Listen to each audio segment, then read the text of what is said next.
Hey, hello. You have made it. I am Michael Zinn. You are here at the live stream of consciousness. I am here at the live stream of consciousness.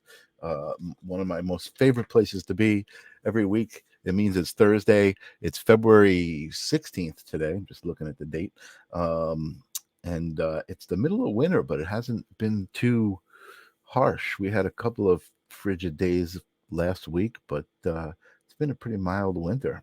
Um, but I'm just making some observations there. But anyway, welcome. It's good to see you guys here at my happy place. I love being here. The live stream of consciousness, if you haven't been here before, is just a place to talk about consciousness and being and I guess sharing ideas about how to make it easier to be and live a happier life. Um, if this stuff resonates with you, then it works, and we all can live a happier life. So welcome. It's good to see everybody out there. I see Ninja Kitty out there. What's happening? Popping these up.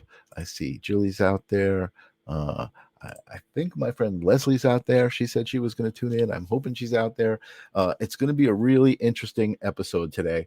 I have on a guest who has been listening to the show since the beginning. I believe that he was actually friends with Jesse Blaze Snyder. What's up, Janice? Before the show even started. And so when the show started, he was there immediately and quickly became a friend of the show, a friend of mine, and is just has an amazing story himself. So we decided to have him on the show and give him some space to talk about his stuff. And so I guess we'll do that. I'll show you some of the stuff that we did with him over the years. With him here, because I love to go through memories like that with people here. So if you haven't heard his name before, or you don't know who's coming on the show, welcome to the show, Tim Lorenz. What's happening? Or is it Lorenz? It's Lorenz. Okay, Tim Lorenz. What's happening, Tim? Welcome to the show. So much has happened. Tony, you want to say hi real quick? Oh, good to see you. Oh, hello. Good to see you. Hola. How are you? I'm good. How are you doing? It's great to see you, Sonia. She's doing well. She's a little tired. She was working, and today was our. We've been together 3 years now. Oh, awesome! Actually, it was 3 years ago today, and probably in about an hour or so that she had sent a friend request to me on Facebook, and then after that she said, "Oi, mi llamo Sonia," and then it went from there. That's awesome. Well, I definitely want to hear the whole entire story. That's so cool that you know the exact day and time that the Facebook message was sent. And it's so cool to see you guys together. We've been through so much, it seems, over the past couple of years. Kind of watching your whole relationship with Sonia evolve into what it is today. And we will talk about that in a minute, but you know what's coming, don't you? Yes, I do. So one of my favorite things to do is always ask the same question, get a little bit more of the ever expanding answer to what is consciousness? What is consciousness, Tim? To me, it's I know I answered it once before, so this might be a little different than one was what I answered before. It's different from moment to moment. But for me, it's just when you get to that point, when you realize that there's so much more than you ever dreamed that there was. And when you open yourself up to the possibilities of anything, then everything is a possibility and nothing's impossible. So when you get to that point, that's when I feel like you're really conscious of everything. Excellent. I love that. That's a great answer. And like you said, from moment to moment, I think your thoughts about what consciousness is are different. Again, you're coming at it from the idea of of being aware and kind of what the possibilities are. And again, we always talk about infinite possibilities here, and really the possibilities are what you decide they are, right? And Exactly. just like you can decide what they aren't, you can decide what they are. Exactly. And I think a lot of people decide what the possibilities aren't before they try to decide what they are. Yes, very true. So and you know what, that's why I like talking about consciousness, and exploring different ways to think about it, because that opens you up to those possibilities. um Exactly. so the next part of that question is, is there a specific moment that you can talk about, that you made that realization that everything was so much more than you ever thought? Well, yes and no. I would say being a Lorenz, it would behoove me not to say that I think it's being that uh, Edward Norton Lorenz was the one who created the butterfly effect, right? So, and Interesting. This is an ancestor of yours. he's in my family tree somewhere. I never Okay. actually followed it around, but when you look Okay. at pictures of him, he looks just like my dad. And my Wow. family tree is a little hard to follow because Lorenz's, depending on when they came, sometimes they change the spelling. Like I know Hmm. my grandfather died uh, rather young when my dad was only 12, his father died. So, but I know that he had changed the spelling of our last name. It Hmm. originally ended with, I believe, a C at the end, which Hmm. their alphabet, because he's from Austria, didn't have a Z. Hmm. So a lot of people were pronouncing it wrong. They were pronouncing it rank, Hmm. but it's Lorenz. But Hmm. we're from Austria, and that's where he was from. So he's in the tree somewhere, I'm sure, if we All think, right. because he looks So just like my dad. and But so he getting discovered the butterfly effect, or he came up with the theory. Tell us what Yeah, that he discovered it and came up with the whole theory. He came up with he was watching there's a thing online that you would probably like looking at. It's called the Lorenz arbiter, or I think it's arbiter. Anyway, but it basically looks like something that like Brian would have made with the lights. You is. know what I Okay. mean? And Yeah. so and it kind of it's in the shape of a butterfly. And now I know a part of that they kind of went away from a little bit, but getting back to the reason why I say that I have to say that is that I feel like everybody has a progression to consciousness. Now, let's say the number would be 16 is perfect consciousness. You could get there with, say, 16. Boom, you're there. You had the event that did it. Or you can get there with 16 ones. Or you can get there with, you Mm. know, a couple of 4 4s. Or Interesting. however you get there is Yeah. different for everybody. But for me, I think it's not the big things that necessarily always change your consciousness. To me, I think it's those small little butterflies Hmm. that get in Hmm. there and they you keep going back to them. It's like because the big ones, you know what they're about, and you know when they hit you, you can't ignore them, you Right. know. Right. But those little ones, when they get in there like an earworm, and Yeah. they get in there and they're going around and around in there, and eventually, like this thing's not adding up to me. So it's kind of like that. I've had a lot of little different things throughout my life that kind of guided me to there.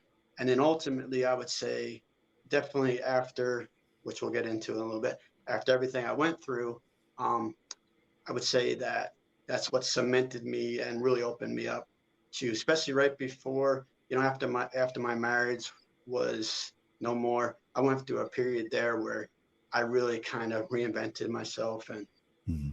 that's when I really say I opened up my possibilities. Because before Hmm. that, I wouldn't say I was totally closed-minded, but I had a Hmm. certain view. I was very skeptical of a lot of things, Hmm. and Hmm. I've loosened up on that quite a bit, Hmm. obviously. Um, Right. Right. but that's where it would start with me. And interesting, one thing I got to say that also about when he described the butterfly effect, Edward Norton Lorenz, he gave a speech back in '72, and the interesting thing that he said was that when a butterfly flaps its wings in Brazil, it creates a tornado in Texas. Now, it's almost my situation exactly. My butterfly, he didn't notice, but that's Sania. She was in Brazil, Hmm. and she flapped her wings and created a tornado in my heart in Pennsylvania. So he was a little bit off, but he was almost right. No, but that's cool and very romantic, Tim. Very, very cute. Very Thank you. awesome. I love that, and I love your story. I want to get to that wonderful ending, or kind of not the ending, but the current place where you're at. And I know you had mentioned that there's some some stuff going on, adversity, but I know that you know how you face that adversity. And I want to talk about that. And also I kind of build you as a musician, an artist, a poet. So I want to talk about all of the creative stuff as well. I have a bunch of stuff that I want to share that is more related to your friendship with the show when we did the episode with you and Sonia. Uh, and I want to share that in a minute, but I want to even go back before that, if you want, and if you're willing to. Uh, Talk about the hardships that you through. I know for me, I was particularly amazed when I found out that you uh, were one day told that you had to have your stomach removed, and Yeah. I just couldn't even wrap my head around it. And again, just knowing who you are before I heard that, and your spirit and your energy and your kind of zest for life and positive attitude, I was amazed to hear that that is something you've been through. So tell us how that happened. Tell us what that even means. I mean, I don't think, like I said, I think for some people can't even really understand that that's a possibility. Yeah, exactly. Well, one thing I just want to go back to before I forget, you were saying in the beginning whether or not I was friends with Jesse or not. Yeah, I was friends with Jesse from the beginning, and then I came on board. Hmm. So that's how I came on. I just want to Hmm. make sure that I actually, an interesting way that we had met was that he had actually came onto my Twitter, and I actually was friends with him on Facebook, but then he found me later on Twitter, and he messaged me, and he said, for one, he said, you have the coolest bio that I've ever seen. I wrote a bio on there that he really liked. And then he also said, I was looking at some of your poems and stuff, and he said, dude, you can write.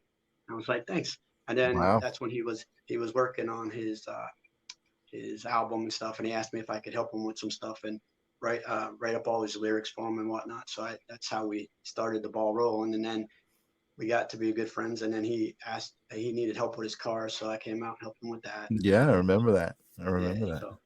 and then that's how we kind of came about. But so that was cool. But Yeah, that's great. yeah. So and this so I can really sometimes talk. So if you need to redirect me at any point, or if I said something you want to I'll zero jump in in. on, I'll jump let in me if I know. have to. No, but this Because is sometimes really, I can get off on it a little bit. yeah, that's all But right. This is some space for you to tell your story. I know I find it interesting, and that's what the live stream is about, connecting people together, you know what I mean, and through their stories and through their energy. And your energy is what made me have you on here. So let's have it. Let's have some okay, of that energy. okay. So now I was wondering, there's a couple things that I could go back a little further for. They, I'll run through them real quick, but they kind of connect a little bit to where I got to that point of Okay. when I was told. So it didn't seem like I'm going back pretty far, but it connects. But so the main thing was I want to get across was that I was always had a little bit of health issues in some ways. Because when I was born, um, when I was only 6 weeks old, my mom got she had chicken pox and I got them too. So I had them so bad that I was covered head to toe, and I had them actually inside my lungs, Oh yeah. inside my thing. So I had a horrible case that caused Mm, mm, some tissues, or I mean not tissue issues yeah. in my lungs, so Sure. that it did some tissue damage as Scar well. tissue. Yeah, yeah, yeah. Yeah, so I got scar tissue in there from it. That's how bad it was. And then I also had gotten scarlet fever. So I Oh had that geez. going on. So then we go a little forward in the thing. And I've also had a few accidents that were pretty major that happened along the way. Uh, the first one wasn't so bad. I was like 2 years old, and I was running, and I tripped over the corner of the one rug and and I bit through my lips. I have a scar here that when I Oh. bit through, and I had actually ended up from that. I don't know if it was from that or if it would have happened anyway, but I ended up growing two sets of teeth. So one grew in behind the back of it. So Oh wow. they actually had to surgically yank them all out when they Wow. did it. They didn't fall out on their own. So that Holy was one thing. moly. And then I also, not that long after that, I was running again, and I tripped and I hit my ear on the corner of the table, and it was like basically kind of hanging off, almost separated like that. So I remember going, and like I said, I was really young. I was like 2.5, maybe 3. And they took me and they reattached that. So Oh, then they thought that I was a hyperactive child, obviously, because I was doing that, which I was to a degree, I'm sure. But a lot of it, I think, was just my natural energy because seeing Taryn, I mean, he's got the same thing. So I think it's kind of just normal in a way. But anyway, so, but they had put me, I mean, I grew up on Long Island, and I don't know if it's even still there, but they had a preschool that was for like people with kids with disciplinary issues and stuff, and they want to get you ready for school. So that was my issue, being kind of hyperactive and stuff. So when I was in there, they had those balls that you can get inside, kind of a pre-runner of a knocker ball, but it was, instead of being the, you know, that soft balloon that you get inside of now and you can hit it, it was made of plastic, and it had 2 holes on the sides and you get in. So they had these things, and I was inside of one, and somehow I stuck my head out at the right time and I hit it right on the corner of a wall. oh, And when I did Jesus. it, I cracked my head open, and I remember laying there waiting for them to come get me. They had a juice can from, because I was like 3, maybe 3.5. And they got this juice can, they put it on my head, and I'm waiting for them to come. And then I got a whole bunch of stitches from that. Holy So, moly. so I can remember that. Um, but so going a little further from that, I was had that hyperactivity going on and everything. So when they did my initial evaluation for school, you know, they do an IQ test. So, and I've never been a good morning person or anything like that. So apparently they gave me my first IQ test, and they did it when, and sorry, but I also forgot to mention I had a stutter too. So Oh, wow. I was having that stutter going on. So I had a couple of different issues like that. So when they first did it, they gave me that test, and I guess I didn't do so good in it because they have 2 kindergartens that they used to have back then, because they're not as politically correct as they are now with certain things. But they basically had the one where you went if you were over a certain level, and the one where you went if you're under a certain level. So they put me in the one for the certain level, and I started making friends there. I was only there for like a week, and then one of the teachers realized, nah, he's not in the right side at all. So I remember I make attachments with people pretty quickly, and so but I made friends there, and then so I remember they had to drag me across the hall to the other one because that's where they wanted me to be. So I went there, and for a few days I would come to school crying and everything. But anyway, so so I had that going on. And so then they gave me a new test, and they realized that I was like super advanced. So then they they put me in like the BOCES. That's what they had out there in New York. I don't know if you're ever were involved with this, but they had the Yeah, yeah, BOCES kids I with know what it talented is. and Yeah, all I'm that. familiar. Yeah. So I got put in that, and but also what I had going on though is I also had chronic bronchitis and a couple other things because I had asthma real bad too. Okay. So I was in and out of the hospital, mostly in Brookhaven and Riverhead and Southampton. I was in and out of those hospitals, and Wow. yeah. So I had 2 surgeries that I can remember. One's a little embarrassing, but it's okay. I'll talk about it. Is that my first surgery I ever had, and I think I was 4. I'm not exactly sure, but the opening for my urethra was too small. So when I would pee, I could like it would hurt, but I could shoot it super far, right? So I remember that a little bit, but I remember that I always had problems with it. Oh my So God, I that's remember they took me to go for the test that they had to do, and they put this metal rod down there, which you know is really not fun for anybody, never mind a 4-year-old. So, but I remember when I went in for that and they were getting me ready for anesthesia and everything.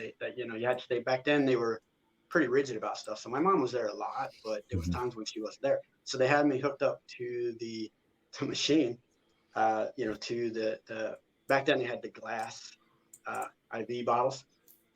And what they did with the glass bottles is they had them by the bed. And so apparently with the way that I am, um, I woke up and the bottle was over on the ground, smashed, and I had the IV. The line wasn't attached anymore. It was about like that long coming out my arm there, and they had you know they would put the board on there when you're a kid so that they hold it right. But anyway, and there's just blood tripping out the Oh, line. Jesus. And there's nobody Holy there. So I wake moly. up and I'm looking, I'm like, what the heck? So I got out of the bed and I started walking down the hall. And I just remember them looking at me and then saying, oh my gosh. And then I don't remember anything. I guess I passed out or something. But that was Wow. like one of my first, like saying, okay, this is what surgeries are like. This is what, you're dealing with. And how So old were you? How old were you at that point? I was around 4, I think, 4 to Oh 5 my years old. God. So we've only gotten It to was 4 years old so far. yeah. So, and Oh then, my God, Tim. Crazy. yeah, the one good thing about that is I don't know what point it happened with me being in and out of the hospital, but being that I was in New York, the one thing, and he was nobody yet at that point because it was before that, but they had the wrestlers from the WWF at the time. Mhm. They would have wrestlers and stuff come in and give toys out to kids or whatnot. And at the time, he was nobody, but he was just Terry Bollea. But later became Hulk Hogan had come through there, and so Wow. I met him really early on. I didn't really know who he was, so I wasn't into wrestling at that point. But Sure. looking back, it was something pretty cool that he had That is come through cool. there. Yeah. That's a cool Yeah. story. So because there was other ones, I don't remember who all they were, but he was the one that stood out. Um, but anyway, so uh, the next major thing that had happened was um, we were involved in the Fresh Air Fund where we had people, uh, kids, I should say, not people, come out from the city to stay with my parents and us for the summers. And Mhm. this one kid Santos came out, and we were on the swings.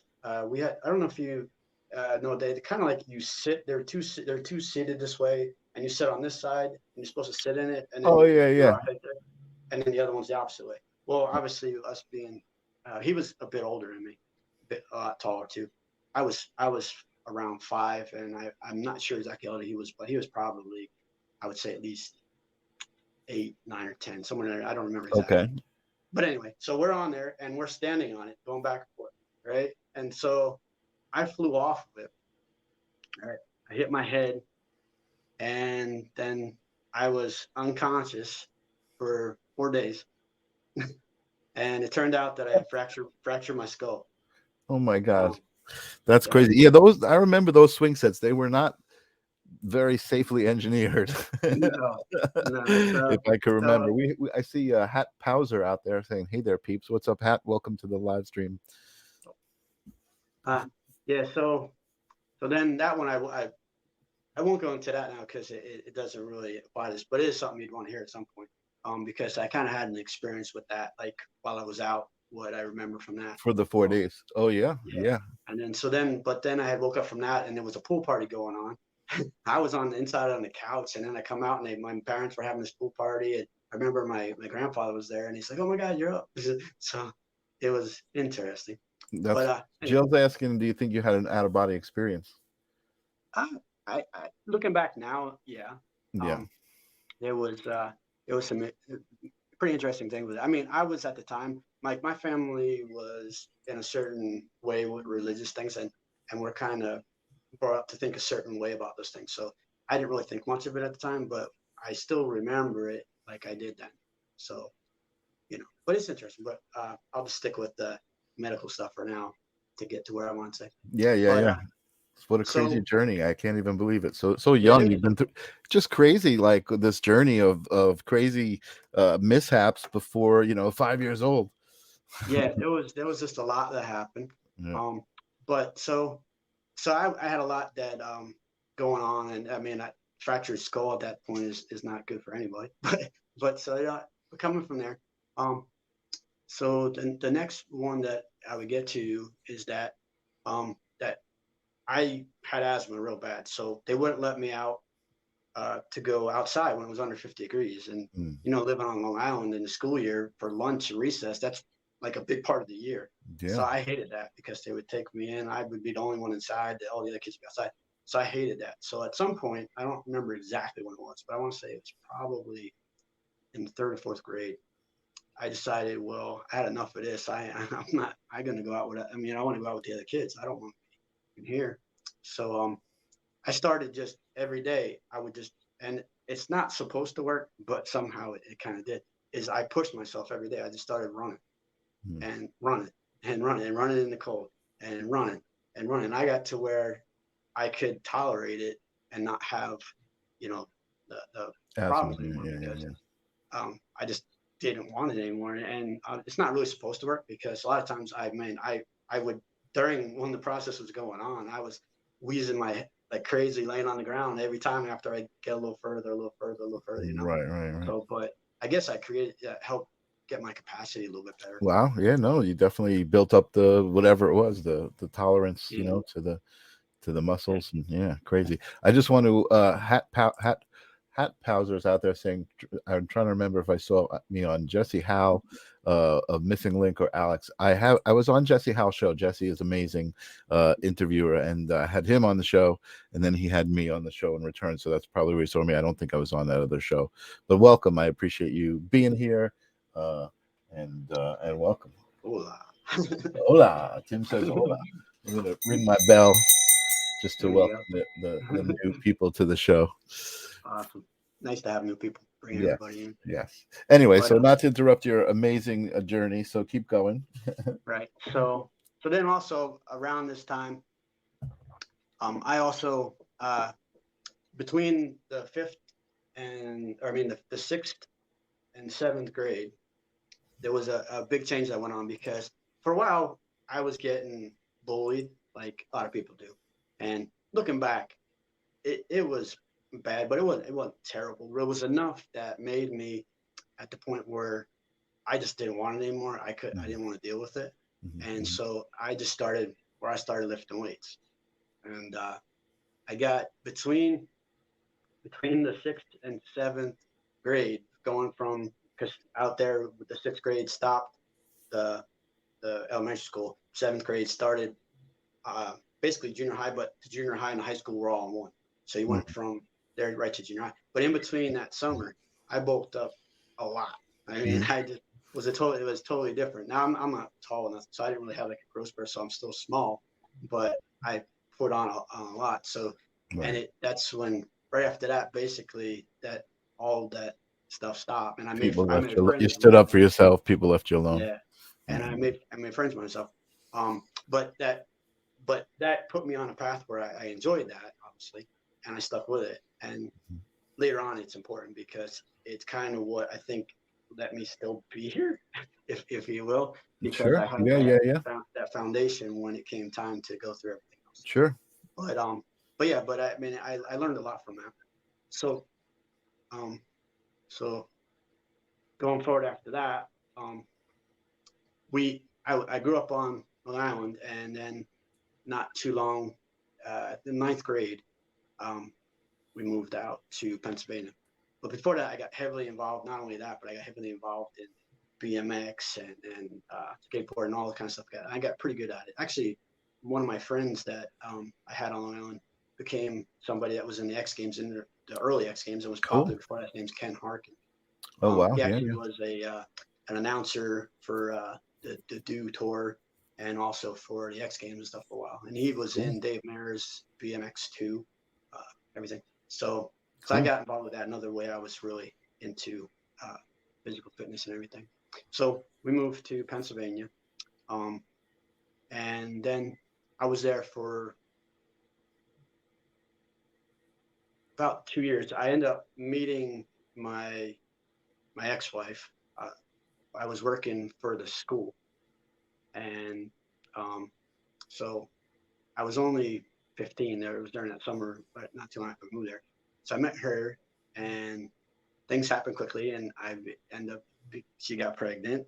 So I Mm. became a dad rather early. I found out, like, I'm 15 years old, and I got a child going to be born in, you know, 9 months and everything. So I ended up where I was going to school. I was working uh, three jobs basically, because what happened after my ninth grade year was I went to a trade school for auto mechanics. Mhm. And so they put me where I would basically go for school for 4 hours, and then I was out for like a co-op job with working in auto mechanics. And I worked at Pizza Hut, and I worked at Sears. So Wow. my days were very full of Holy moly. nonstop stuff, and so that went on for a while. Um, but so jumping forward a bit after that, well, I just want to say one thing, that I was actually got so good at like they realized when aptitude, going back to when they did that original test and they didn't think my IQ was that good and everything. Yeah. They did an aptitude test on me, and when they did it at the time when I was in, they were looking for people that could score really high on this test to do with auto mechanics and engineering and stuff like that. And I was one of the ones that took it, and I guess I scored really good on it because they were going to give me a scholarship to go to, and it was through Toyota. They were going to Wow. send me to Japan for 2 years, and basically when I came back, I could name any place I would want to work at, and I could, in the United States where they had the dealership, and basically I would Wow. have been a high level. But I made the decision at that time because my daughter being born, I didn't want to leave and have her Right. grow up, with me not there. So I made that decision, and it's one I don't regret, but I kind of wonder what would happen. But it's one of those things where you just move on from, but it's Yeah. just something Yeah. cool because they said that Yeah. I had scored really high. I was I don't remember what level it was in the nation, but I had scored Sure. really high. Sure. No, but that's great. So yeah. So, but then going ahead, we moved down from Pennsylvania to North Carolina because my daughter, not my daughter, my grandfather was sick with emphysema, Okay. and he was dying. So we moved down for to be there for that, to try to get to know him more and be there. And also we had my ex-wife. Well, she had, I didn't know it at the time. I always knew she was a little bit different, but it turns out that later on, it turned that she has 25 personalities documented that we know of definitely, and she has more. So, so that was something that once we got down there, that kind of came out and played out in several different ways. But so, but we were there, and so we had also kind of moved down there for stuff to do with her family, that her past life was what made her that way. So it wasn't good stuff. So Really? anyway, Wow. that's why we went Yeah, down there. I want to go get more into that if you're willing to. We don't have to do it right this second, but I feel Okay. that was another thing you talked about with me that I found very interesting about Right. the way she would change physically, her characteristics would change, and that whole story is interesting as well. But continue along your thought process. Right. So we were down there, and we were down there for about 4 years. My grandfather passed away about a year and a half after I was there. He passed away in '96. Hmm. But anyway, um, the reason I get to that was we were actually we thought about moving back in 2000 back up to Pennsylvania because my daughter really was missing that area, missing the family that was there, and so we ended up moving back up. But before we did, I had a 1980 Ford Mustang that I was driving for years, and I had it down there. And the last day it was needed, it was dying, and I was going to restore it. And I was buying a new car at the time, a Neon, and well, new to me anyway. It wasn't brand new, but it was new to me. But anyway, the day that I was supposed to park that car and then go pick it up, stopped at this intersection. All I had to do was like just make a kind of, it wasn't like a real turn. It's kind of like a Y, like this, like you can Hmm. go straight or Hmm. you could go off to the side a little bit. So I'm stopped here and waiting because there's a car coming this way. Well, all of a sudden, the next thing I know is I'm getting hit from behind and pushed into that car that came there. So during that accident, the reason I'm bringing that up is because it leads to some other, is that obviously with being hit from behind and forward, that it kind of does a lot to your neck, Hmm. right? Hmm. So, but I at the time I didn't realize that it had done as much damage as it did. But anyway, it's Hmm. because I got out of the car and I was wondering what happened, and I looked, and this lady basically ran into me because she had a dog, an old lady. She had a dog on the seat, and she looked over to look at the dog, and the first thing she asked when she got out, luckily nobody died or anything. But the first thing she asked, she didn't ask anything about me. She didn't ask anything about nothing else. She just asked, "Is her dog okay?" So I was like, that was a little bit annoying. I'm like, look what you just did. Oh my But anyway, God. but from that, I ended up where I had some damage in my neck, um, and from that time, it started where I got nerve damage in these two fingers here. They've been for a long time numb, and Yep. but they've gotten worse now from everything. But at the time, so they've been numb. Right. But anyway, That's the C5, C6, right? yes, That's very so, common. Yeah, yeah. I have that yeah. too. So basically, after that, we moved back to Pennsylvania, and I got a job working at a pizza or not pizza, uh, uh, uh, at a potato chip factory for Wise Potato Chips, the one with the owl. Yeah, I, yeah. I got a job working there, and working in the factory, and so I was on third shift and everything. But I before that I didn't mention it, but I always did like heavy work in factories and stuff because I worked at a car dealership for a Nissan dealership when I was down in North Carolina, but they were kind of shady, and so we didn't stay there. Actually, my cousin worked there too, and he didn't like what they had to do, so we left that. We Mm. went to work at a furniture factory, and then that's where a really big one that supplies like the army. It supplies like all different stores that have sofas and everything like Right, that. right, right. So anyway, so I've always had physical jobs like that. But anyway, so then was working here. I was working third shift, and I got to a job where basically what I would do is I would pull the orders, and I had a guy that was in the truck, and I would pull them off, and I would throw them on all these different belts, and then he'd load them up in the truck, and then we go to the next truck, and that's what we basically did all night. But I just started getting to where when I was throwing the boxes up and everything, I just got to where I kept getting this pain in my side, and it was like I mean, it felt like somebody was stabbing me in the kidneys and stuff, and it Well, just got so bad that I couldn't take it after a while, and so I just finally one day I just said, I gotta go get this checked out because I just can't take it anymore. So um, we went to the uh, doctor and everything, and they're doing first they do this X-ray and that X-ray and scans and MRIs and stuff. So they're looking to see if it's a kidney problem, if it's this, if it's that. right.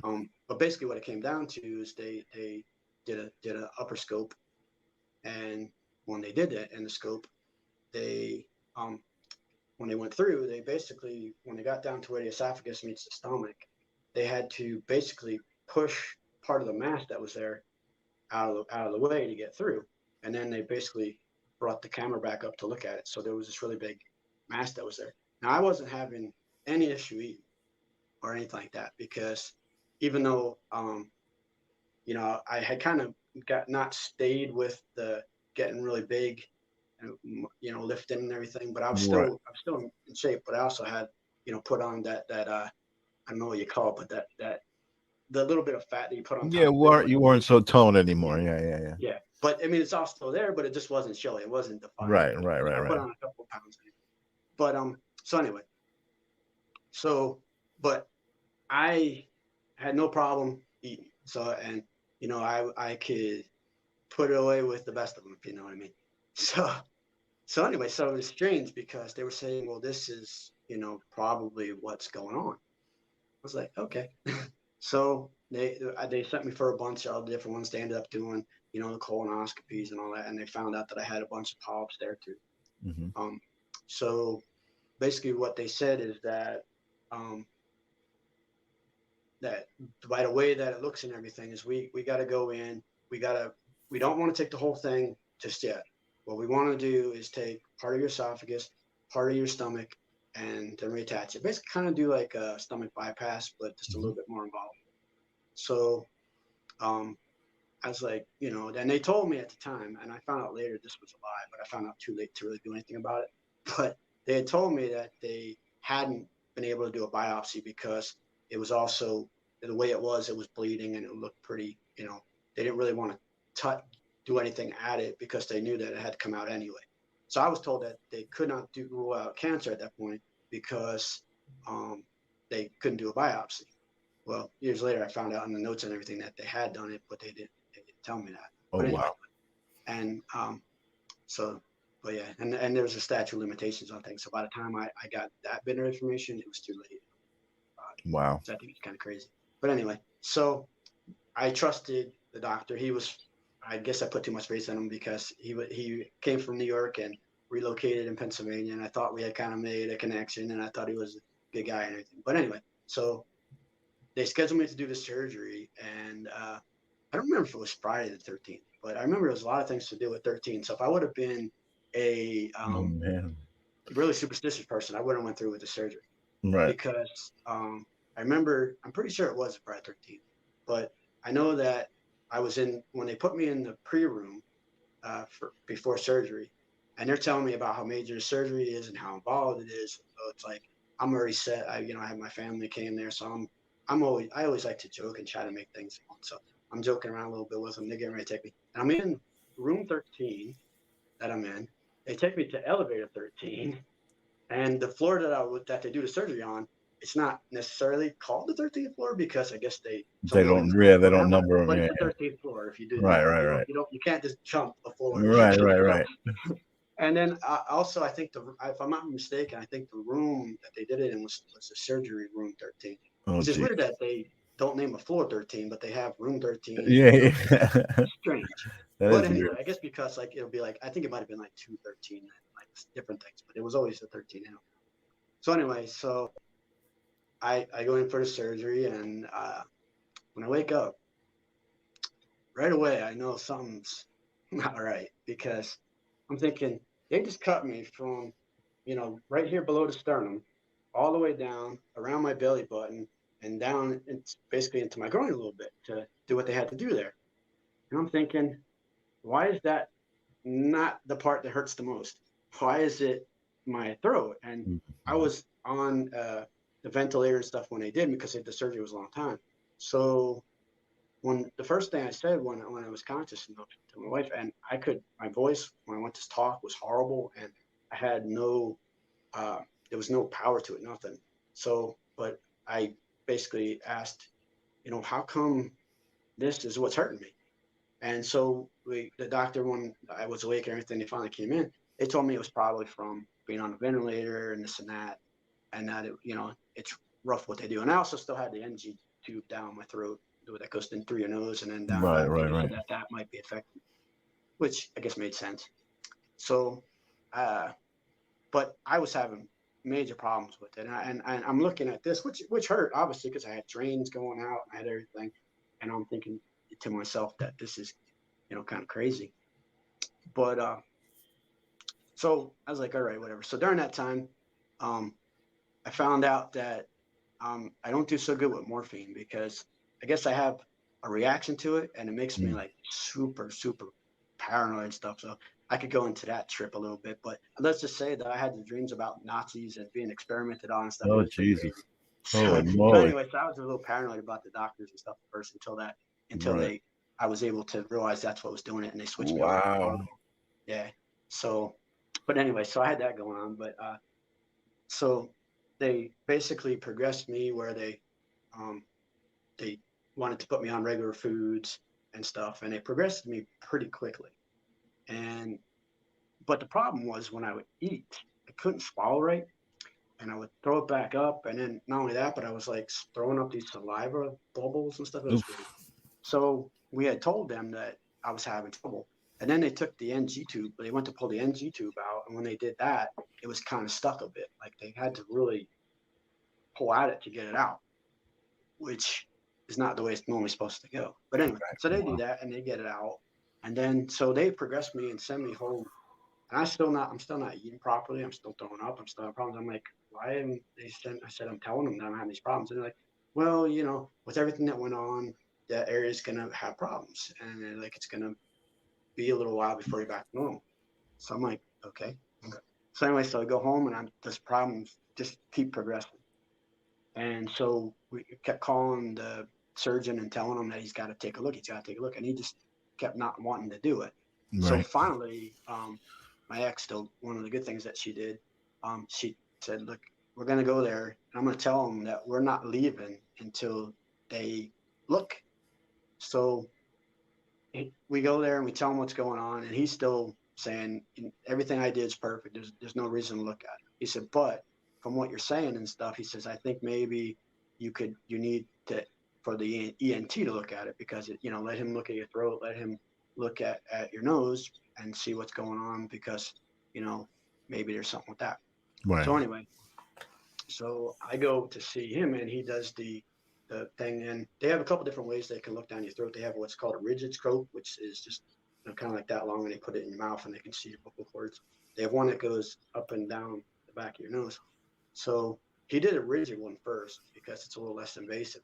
And as soon as he did it, it's like, oh, that doesn't look right. So then they got the other one and they went down the nose and he's looking, he's like, no, that's not good. So he goes out the room and he calls the surgeon and everything and tells him what's going on. Now he thought that what happened was that one of them was dislocated and that the other one, actually, I think he thought that one was dislocated too. I think he thought that both of them dislocated off my vocal cords. So he says, well, I'm going to have to do a procedure where I basically try to put them back in place. And they're like very small and, they're very fragile. So, but that's what he thought was wrong. So he does the surgery, the basically procedure surgery thing. And after that, if to me, it felt way worse. Oh, Jesus. So, and they're like, give it a couple of days for everything to, to take effect. So basically, it got to a point where I'm like, this is ridiculous.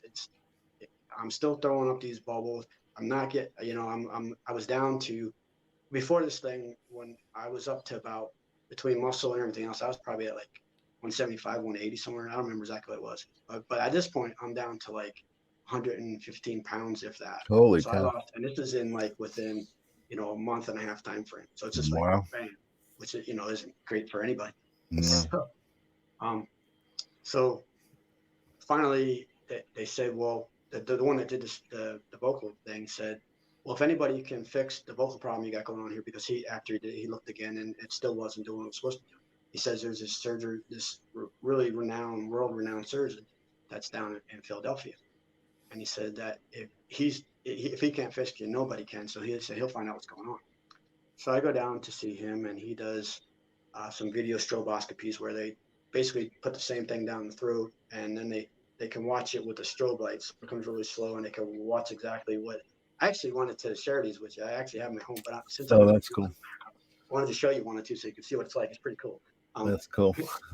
But so you can see that on that it wasn't doing right, and he's like, okay, he's like, I see the problem. He says, but I need you to rule out a bunch of other things too. So he's like, I need you to go to get an EMG done on your throat where they stick the EMG needles, same ones like they would do with the numbness here, where they would stick it in Right. nerves and stuff. Which that's horrible because they make you put your neck back and just stab it into that. It was probably, I've had a couple of EMGs done elsewhere, or not EMGs, whatever they call it.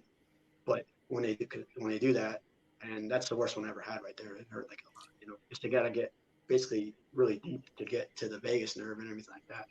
So they did that, and then I had one of the longest MRI CAT scans that they've ever done at this hospital down there. It was 8 hours. Holy crap. It was terrible. And this is one of the reasons why I brought up things with my neck, because I was already having problems with my neck before this. And I was having trouble with the limited range of motion, like being able to tip my head back. So they want to put me in this thing for 8 hours. No, it's not Can't 8 even hours straight. imagine. They'll pull you out after 4, which is Right. bad enough. And in between, maybe for a couple minutes for a breather or whatever, but you basically had to be in there like 45 minutes to an hour at a time, definitely. And there was one time I was definitely in there for 2 hours. But anyway, but it was 8 hours total. And so, but they do all that. So they send me to all these different people. When it comes back, he's like, okay, he's like, I can see, I know what's wrong with this now. And he told me, he says, basically what happened is that one of them was dislocated. The other one was fractured, but one was also partially paralyzed, and they also partially paralyzed my vagus nerve. So what was happening, one of the reasons why I was having all problems with throwing up and everything and stuff not going down, was because my peristalsis in my throat, instead of pulling the food down, was actually kind of somewhat working in reverse. So it was pushing everything back up. Holy moly. So they figured out, what's going on with that. He says, but he says, I'm not so sure that this is what's connected to the other one. He said, because he says, I'm pretty sure you got something else going on, because he says this would cause certain things. He says, but at the same time, he says, because the one thing that they didn't do was they didn't do another endoscope. So he's like, I need to set you up with somebody here to figure that out, or you could do it back at home if you want to. So we got set up, and when they did it, they found out that on the bottom where the doctor had stitched me back up, there was a stitch there, that was kind of hidden from when you would look at it from the outside. But Mhm. when you would go down in and look at it with the scope, you could see it a lot better. And so it was a stitch that was there, was holding it too narrow. Uh, so it was holding it, so it was a stricture. Mm. So they thought, now at this point, it was several months that had gone by. Um, Now at the moment, forgive me, but I don't remember exactly if I had um, the vocal surgery done first or if I had this other thing done first. I'm Mhm. not sure on that one at the moment, but it doesn't really matter.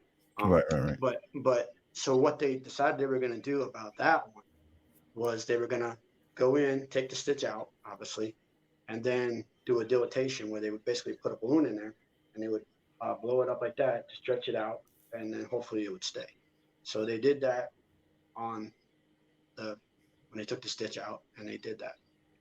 And so then this I definitely remember was that one didn't last very long. So then my ENT did another dilatation on Thanksgiving Day, the day before Thanksgiving, because he says, "Well, I'll do this, and maybe you'll be able to eat tomorrow, and you'll have your meal." So he did it the day before. Like I think he only did me that day. I don't think he was doing anything else. But anyway, so he did the dilatation, and that one at first seemed like it did okay because I didn't do great, but I did way better than I was doing for a little bit. So Right. anyway, so they do that couple of things, that dilatation, and it lasts maybe 2 weeks, and then it goes back to normal, the way it was, not normal, but Right. what it was doing. Shrinks So down. then the next one was on Christmas Day, or yeah, Christmas Day, because he didn't he opened the thing up for me to do at that time, and he did it again, and then that lasted like a couple weeks again. So then they said, well, we got to revise the whole surgery. But in between this time, yeah, now I actually did. That is the way it progressed. Now that I think about it. So I went down to Philly. The surgeon down there did a procedure where he basically took a bunch of the whatever fat that I had left, because I didn't have much at this time, and he took it from my belly and whatever, and he put it in my throat, in the folds, so that way the ones that were fractured and but basically they both had problems, but it would basically act as a cast because you can't put a cast on there so small. Right, right, So right. it would basically act as a cast, and the good thing about it Hold was everything your in place. body would reabsorb it after so long. Right. So it just isolates it. You can't talk. So I couldn't talk for a while. But anyway, Holy so moly. so during this time, um, we're getting ready for the surgery, and so we go down to Philly, and for the surgery, the day of it, and I was having bunches of problems, but they wanted me to drink this one fluid that like it's supposed to like numb everything and whatever and stuff. I like if I drink that, I'm gonna throw it up now. I said it's not gonna help anything. I said plus there's been a little bit of bleeding and everything, so they're like, well, you need to drink it. So I did it, and exactly what happened did. But then later that they came down, and my actual doctor said, I told him not to give you that. So he was a little frustrated. But anyway, so they revised that whole surgery. So then basically what they did is they took more of the stomach and more of the esophagus and put it together. Mm. So now during this surgery, I'm in Philadelphia at Graduate Hospital, which isn't there anymore. Um, but I didn't do so great during the surgery at all. It was in the wintertime, and they put me uh, into they have basically they have three different tiers that they do. They have like a normal tier, almost like an ICU that's not necessarily the ICU, and then Mhm. they have the one that's ICU. But so I was originally in the ICU one for a while. Then they put me in the room, but I was only there like 4 days afterwards, and I was supposed to be there for about 3 weeks or something. I think it was what the time was supposed to be, 2 or 3 weeks, something like that. Right. But anyway, on the third or fourth day, I end up having a seizure, and I don't I think I had one when I was a kid that I don't remember. I think that, but I don't have at that point. I didn't have any. My brother has epilepsy, but anyway, so I Mm. had this seizure, and then they gave me Ativan and knocked me out. So next thing I know, I think it's same day, a few hours later, but they're talking about sending me home tomorrow. I'm like, send me home tomorrow? It's not supposed to be here for weeks. And like, you have been here. I'm like, what are you talking about? They said, yeah, and my wife's like, hey, we've been here. You don't remember anything? I'm like, Holy moly. no, I don't remember nothing. So, and she's like, yeah, you were acting a little strange and everything. But to this day, I mean, I don't remember that whole time frame. I mean, so That's it's just crazy. Wow. when you hear about like people blacking out and not knowing things, I mean, it's a strange experience because you're like, That's gotta how be, did I yeah. miss that much time? I could see a few hours, but that much time is crazy. So anyway, we went back home, and that surgery maybe lasted 2 months, where like I'm still having the problems, and it was, they said give it time to heal up and everything. So Right. for maybe 2 3 months, once it kind of got to as good as it was going to get, at first I thought, oh, it's kind of not so bad. I guess I can deal with it. But then it just got to where my stomach decided that it wasn't going to work at all, and Oh this man. progressed. I had to wait because they can't just do a surgery after surgery. So Mhm. so during this time, I had another local surgery. Um, I don't remember exactly what he did that time, but I ended up having four. But anyway, so I think it was another fat one where they looked at it and they kind of isolated it again, and that got better because for a while I was talking like it was just there was nothing there. I kind of if I did talk, I sounded like Wolfman Jack, so it was just really deep and different. But so basically, while I'm waiting uh, to get the neck surgery because they're like, we don't know what to do. But during that time, it got to the point where it basically died. I was throwing up blood all the time and it wasn't emptying Oh properly. God. So they decided they're going to put me on a feeding tube. Basically, well, before the feeding tube, they put me on what they call TPN lipids, and basically I was attached to the IV for 16 hours a day. And so I had a port that they had that actually went into my heart right here, right up by here. Um, and they would draw blood from it, and they would hook me up to it for 16 hours a day, and get stuff, and it'd be fats and stuff. We had all this stuff delivered to the house, and that was what I was surviving on. I could eat a little bit if they wanted me to, but I still had all the problems. It wasn't Right. staying Right. down. So I'm on that, and so, but I ended up getting a really bad where I was getting fevers that were coming and going. I just felt absolutely miserable. So one day I passed out. Went in to go to the bathroom, and next thing I know I'm waking up in the hospital, but I guess I passed out, about impaled myself on a plunger by the by the toilet, Oh my goodness. and I ended up going to the hospital. So now, Holy moly. so they call in infectious diseases and all that stuff, and they're trying to figure out what's going on. And so I'm there for running this fever, like 102, 103 back and forth. And they basically never figured it out. So, but anyway, so my surgery was coming up and they didn't really want to do it, but they didn't have a choice because, they want you healthy when they do it. So here I am, throwing up the blood Sure. all the time. Nothing's working. So I go back to Philly and for the surgery. And so beforehand, they're doing the pre-op testing and stuff. They did that thing again where they wanted me to. They said you definitely need to drink this stuff this time and blah blah blah. Oh And I my had the same thing. I goodness. threw up. I was throwing up blood all over the place. It was like, what's the point? I don't see it. But anyway, so they then say, okay, well wait a minute. They said, well we got to take because you can take. They were taking samples and stuff. Um, when they did it at the other hospital, they never took a sample from like they should have from the actual uh, Hickman catheter is what's called. They Uh-huh. never actually took the sample like they're properly supposed to take. So it turned out that the infection was basically in my heart. Basically, I mean, they couldn't figure out how was it there for so long that I didn't die or have something Holy horrible happen moly. because Tim, I can't so they almost weren't going to do the surgery at all because they're like this thing. They said we can't remove it before surgery because if we mess with it, it could end up with really bad consequences. So he said, we wow. actually have to do the surgery with it in, but we're going to run a bunch of, antibiotics and stuff through it, whatever. So it almost made it where I couldn't do surgery. But they did that surgery, and basically I didn't do so well. I ended up coding a bunch of times. I was on life support for almost 2 months. I Holy was moly. there.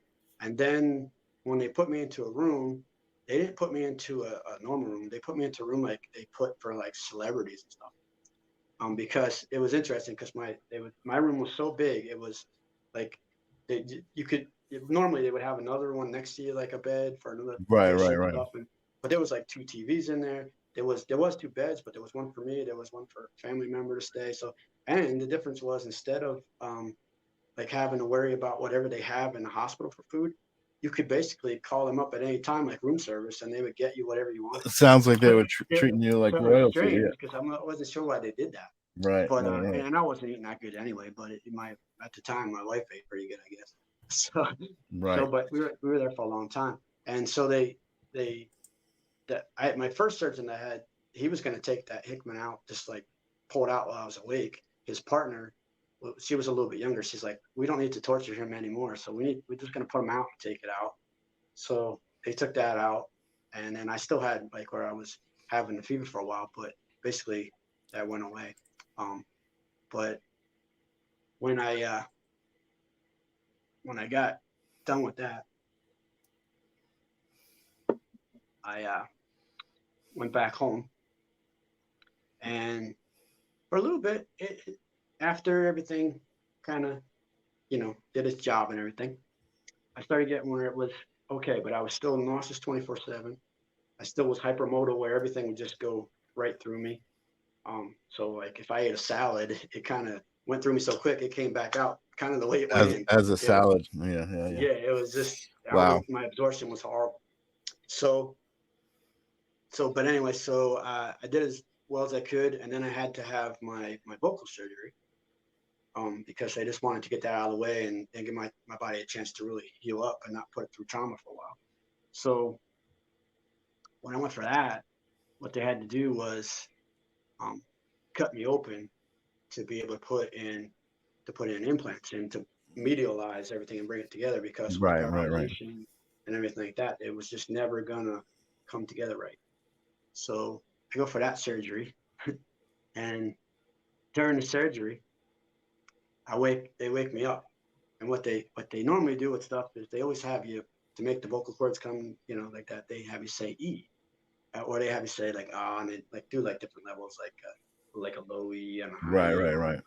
So anyway, so they wake me up during surgery. Now they didn't tell me they were going to do this. So I wake up and I can see like that light above you with the mirrors and everything. I look up, I could see my throat splayed open basically, Oh, Jesus. and my doctor's there with like a little screwdriver, and I mean it's a little screwdriver, and he invented this little screwdriver, and he invented a bunch of things for my surgery, but it was called the saddle-off screwdriver. But anyway, he says, okay, now say E. And of course, when you're under, you do basically anything they tell you to do. I say E, and it hurt like heck. And as I'm doing it, I see the blood skirting up, and he's like, I could see him turning this thing. Oh I'm my like, oh God. man, I was so mad. And anyway, so then he does it a couple of times, and then I was out. Now you would think that I would probably forget that. I wouldn't remember it. No, when I woke up, I was so mad at him. And now after the surgery, I'm not allowed to talk for like 2 months.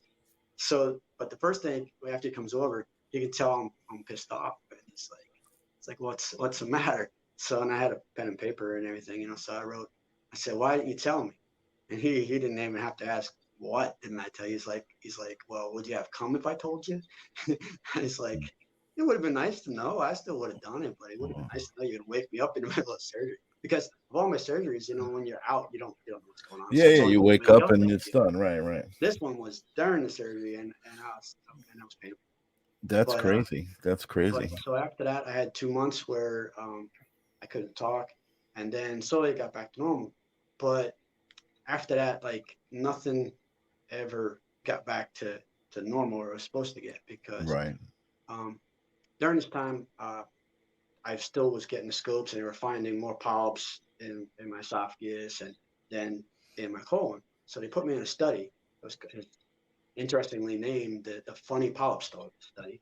Jeez. And it's out of the Cleveland Clinic. So they put me into the Cleveland Clinic, and then they came back that I have a genetic deficiency or disorder, that's called HHT, hereditary hemorrhagic telangiectasias, which basically is a malformations that can be in the veins and stuff that can be in different areas of your body, and it causes also these little telangiectasias. So anyway, so I had them in my lungs. They found out that I have them on my brain, and Holy moly! that was why I had that seizure, in Right. addition to my absorption being way out of whack. So then they also found out that I had that when they did that they checked my heart better because I was also having dumping syndrome symptoms. But then Mhm. it started, which is where a lot of people get it after they have bypass surgery and stuff, where since your stuff isn't empty right, when it hits your like into your stomach or past it into the small intestines, it like kind of freaks out a little bit and it raises your heart rate and does a couple other things. So they Right. said that would go away. Mine never has, but so I was dealing with that. But they found out that I have a pericardial cyst that they found out when they did that. So, but anyway, so that disease is hereditary. Um, but because my dad actually had a couple feet of his small intestines removed Wow. before I was born. Wow, So Tim, I want to interrupt you. I don't mean okay, go to ahead. dishonor this amazing adventure story. You have had me so engaged for the last hour listening to how this all went down, and we haven't even really gotten to the point where your stomach was removed completely. Um, but I do want to also address. I had some.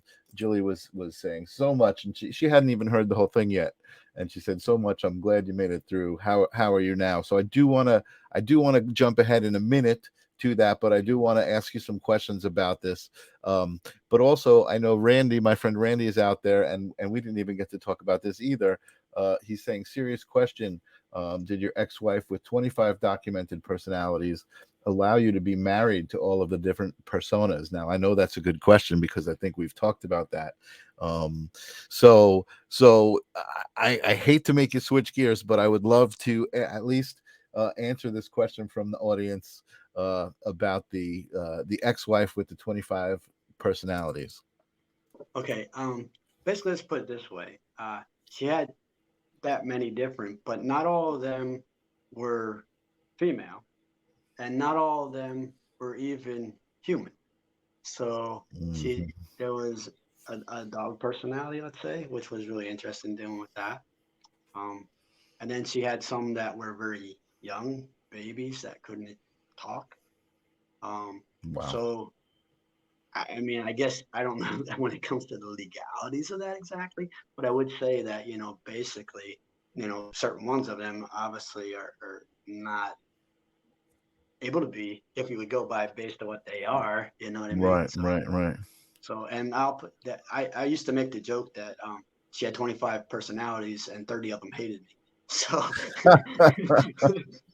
so, so no, but there was a few that obviously we got that mainly got along with, and I will say that the one thing that was she was able to hold together while I was going through some of that, um, my uh my medical stuff, Right, that she did hold it together. She couldn't hold it together very long, but there was periods where she did well, and there was one personality she had that was really good at that. right. Um, to get into some things that I know you're probably wondering about is that like they have way different things that they do. Like one could be right-handed and one could be left-handed, and it's not like it's just like she writes okay with the one side, and it's like it's just like like you would mess around with. No, she would write flawlessly with the other one. And then it was Wow. like some of them would wear glasses, some of them wouldn't need glasses, some of them had diabetes, and some of them didn't. There was times like when she would be having these really bad sugar lows and then need certain medications, but then it would wait correcting her own different if she would switch because this other one's didn't need. So there was just like so many different things, like so many different in the mannerisms, so many. But those are the things that really shocked me when like to have diabetes and not have diabetes are in the same body. That's amazing. I mean, I remember when you were telling me that story. I mean, I don't really know much about the whole diagnosis, right, and what it can mean, but it sounds incredibly like it sounds like a testament to humanity and all of the spirituality stuff that we talk to, because it sounds like she's going from personality to personality. How often would that be? I mean, did you have to deal with multiple personalities within a day? Was it like every day different, or how did that work? Well, it would change in frequency, but it was basically every day I deal with a couple of them. She ended up seeing different therapists that could deal with it, or or not so well. So when she was with one that was, because they wanted to do the whole idea of integration and stuff like that, and What is that? I'm co-consciousness. not familiar what that is. Yeah, integration is where they basically you try to take the one that's more dominant and primary, Hmm. which may or may not have been the one that was technically my wife, the one that I was originally with, so to speak. Hmm. Um, Hmm. but they wanted to try to basically where those, and then they basically work out a system where they're still there, but they're not. They realize that they're not necessarily needed. So they basically come where they integrate them, but they're also a level of co-consciousness with, instead of switching, they're all kind of, because a lot of things like she would, when she was never even onto that, she would mess with herself. Like she would have ones that didn't like other of her alters. So they, like, there was the one that was a boy that didn't like the one girl, and he would hide her toys. He would do this and stuff. So they would, and they would not know what, like when she came out of it, what the other one did. So, Wow. but when they started with the co-conscious thing, it worked a little bit on certain ones where she could basically be a couple of them at the same time, but only one was really being dominant, where it was there. The other one was kind of, I guess, like when you're having your the devil and God on your shoulder, Right, an angel right, on your right. shoulder, basically. So you have them there basically. So she was able to get to a level of that, but she never, as far as like before our relationship and everything, she never was able to get really integrated, or they were working on different ones that were better, and because she had basically she had one therapist for a little while that was the same, that reached out to the same therapist that treated Sybil. One of the most famous cases. Oh, But wow. a lot of people, some people afterwards have said that there are certain things about that case that weren't true. But I think it was more so what was documented in the movies, not necessarily her case, so to speak. But whether or not it was the same person that treated her, helped to talk to the therapist that my wife was seeing before she died, because that therapist died, the one that treated Sybil. But anyway, but she reached out to her because it was such an amazing, extraordinary circumstance that they didn't really know what to do with it. Because a lot of them Yeah. don't know what to do. A lot of them don't believe in it. They think that it's kind of a show, that's this or it's that. But I mean, there's nothing to gain from it doing it. I mean, she wasn't gaining anything for me. Well, I I didn't. mean, you experienced it firsthand, and it sounds to me like, I mean, it affected you, in a big way, but it sounds to me like mm, you didn't think it was a scam. I mean, God, no. you accepted, it sounds like, and I don't know, we haven't talked deeply about this, but it sounds like, when she would change personalities, you accepted that that was where she was. That's who she was at that moment, and that's what was happening. Yeah, I mean, it's interesting, as somebody who didn't experience it, to hear, there were personalities that were, babies or not even human, and I mean, I can't imagine what the behavior was like during those moments that you had to kind of deal with, whether like would it suddenly happen in public, or was this a very private thing? I yeah, mean, again, there's so many questions, Tim. It's like, yeah. There were certain ones that would only come up because certain ones of them, they're created. See, from what I understand, they're created with a purpose. Each one, basically, most of the time, to either protect you from whatever you're going through, or to take that abuse. mhm, mhm, So, depending on what they were created for, would kind of dictate whether or not they would even want to come out in public, or whether or not they would want to come out in a certain situation. So a mhm, lot of the ones that were more vulnerable, they would only come out more so at home, or in a situation where they were comfortable with, like if we were at a friend's comfortable house, with they would you, be right, right, comfortable. Yeah. right, right, right. So a lot of times, there's a lot of people that knew that my wife was different and odd, but they didn't know that she had these things, because it's just something that because she has a couple that were similar. They were different, where I could tell they're different. But if you weren't dealing with her every day, It was more like a no, mood. You wouldn't would think it was a wouldn't be upset. mood or something. Yeah. But there was times when it would carry over. Like there was like when she was one of her personalities loves the Care Bears and stuff, and she would have like these Care Bear slippers and pajamas and stuff. So and I would have to color with her in the coloring book and watch the Care Bears with her and stuff. But then we go to the store and like she like there was times when I go to Walmart where she was kind of still in that personality, and then she kind of like luckily she's always that she wouldn't wake up from that and be upset that most of the time um when we went out somewhere she was one of like a I would say like a core 3 or 4 personalities most of the time. Right. But there was but I almost think that, and she agreed with me a little bit because she even said um that the one that I've pretty much dealt with in the beginning kind of disappeared for a long time.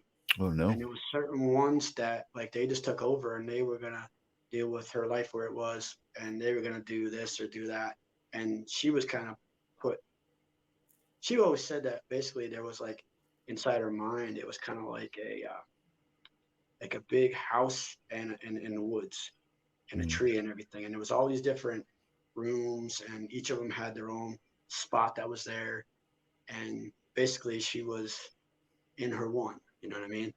Mm. And so there was ones that even when they would come out, like they didn't know what year it was and stuff. So it was like some of them didn't come out for a long time, and they would Wow. get really confused about when it was because apparently not all of them were in on the information that that would happen because it just depended on what was necessary. So a lot of them, because they were created at times to deal with that abuse and take that abuse, there was nothing there to deal with anymore and no reason for them to be there. But they don't know that and they don't want to like not exist anymore, if Right. you Right. will. Right. Did you So ever have to? Sorry. Did you ever have to? Um, like talk about that? Like, in other words, would she, if she would go into one personality and then come back, would she know that she was gone, or she would not just think always. that it was the next moment? Yeah, not always. It would depend on who she was uh, when she was out, so to speak. Mm. Because some of them would were able to control her in a way, like Hmm. and dictate what they were going to do, but they didn't let her know about it. So it depends on which ones. Like a lot of times, she wouldn't though.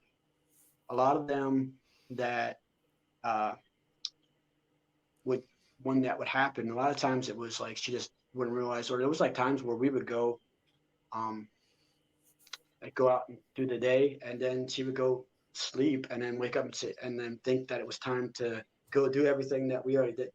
You know what I mean? Because like she would, there was a lot of times when she wrote, and it was very frustrating for a lot Mm. of things. Like we would decide like the day before, like we're gonna stop here and eat, we're gonna do this, we're gonna do that, and then the next day she was always changing plans all the time. And I'm like, why? We discussed this, So it was just really tough. And So, what was there a time period when, I mean, when you first started dating, that this was not evident at all? I mean, to me, it wasn't evident, and it come out. See, we got together in 89, and we got married in 92, and then she got diagnosed in 96. But in that time, I thought that she had issues. I knew that she was abused in the past. I knew that she had mhm. problems. So I thought she was just, for lack of a better term, like a normal level of crazy, if you will. I don't Right, want to right, like to right. use the No, I word, but you know understand what what I you're mean. saying. She was Um, wounded. Kind of like yeah, a lot of people are.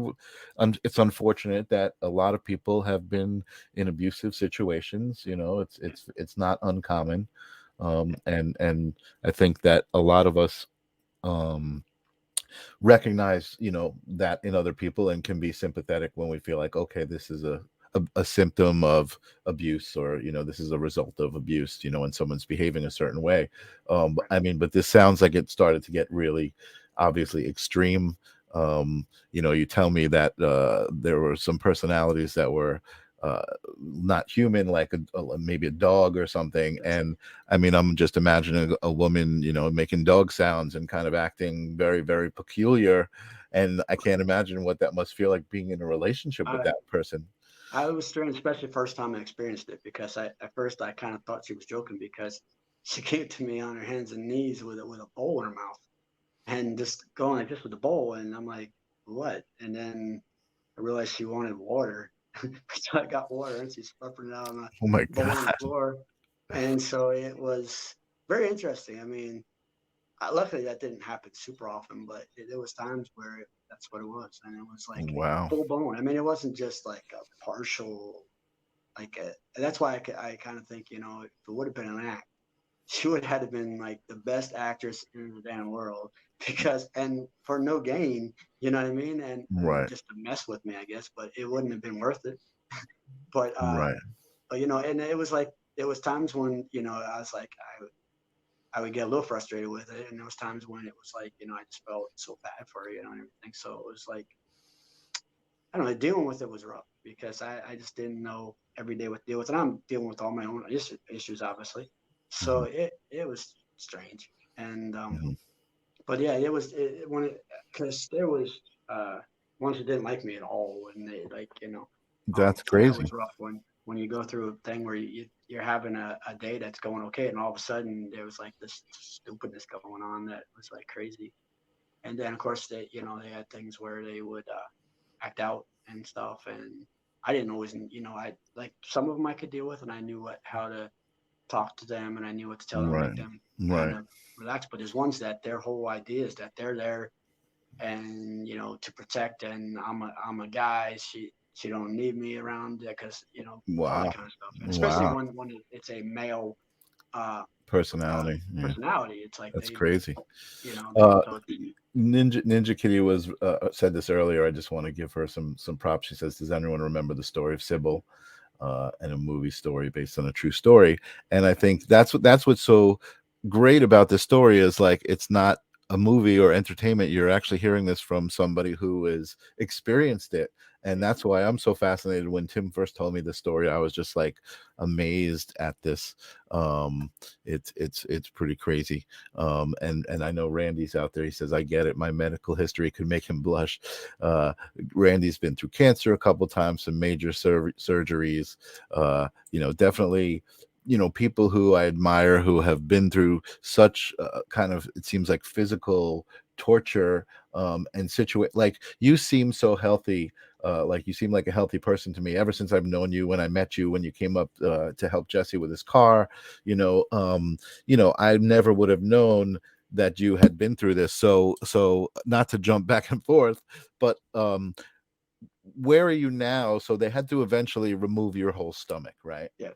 So Um, once it finally basically just died, it took everything out. And so once they did that, it led to quite a few other problems that I hadn't had before, where I basically developed a seizure disorder that was worse because of going through all that time with, um, first of all, I have the telangiectasias and stuff on my brain. They found out that I have frontal lobe atrophy. I ended up having a stroke, my first one in 2005. oh Jesus. So that was kind of crazy because I was with family and we were there and we were playing a board game.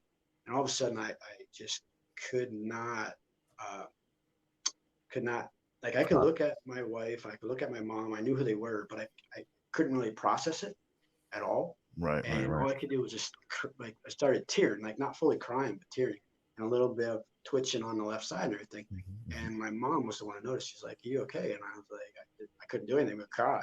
So, um, so then it took me to the hospital and everything. And by the time that it ended up being like lasted like 45 minutes. It was pretty long.